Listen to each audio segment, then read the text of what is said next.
Hello, in this video we'll be working out this problem, and it's a differentiation problem.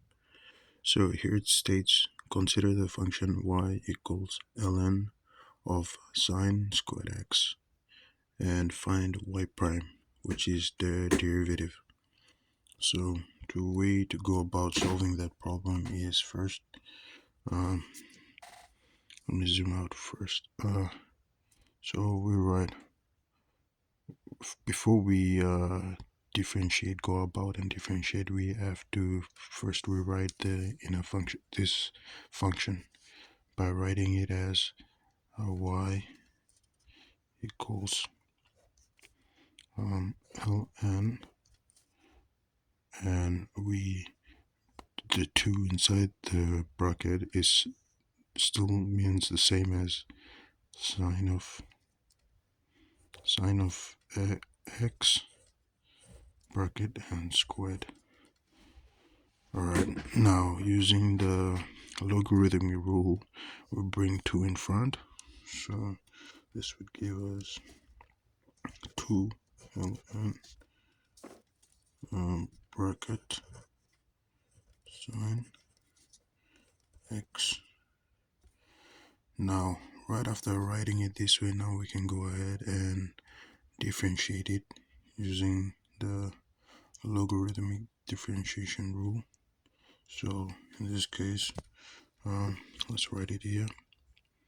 Y prime equals 2 constant, we'll leave it as that is, and we know that to find the derivative involving ln, we know that whatever function in front of ln, we write them under 1 as a fraction. So we write 1 over sine x, let's put a bracket around here, and then we multiply it with the derivative of the function inside the bracket, which is derivative of sine x.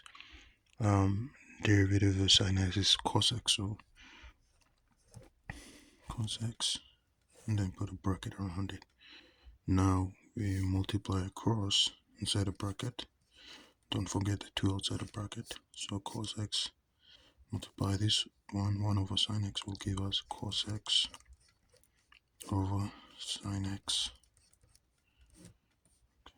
Now we know that according to our trig identities, we know that cos x over sine x is cot x, right? Inverse of tan x.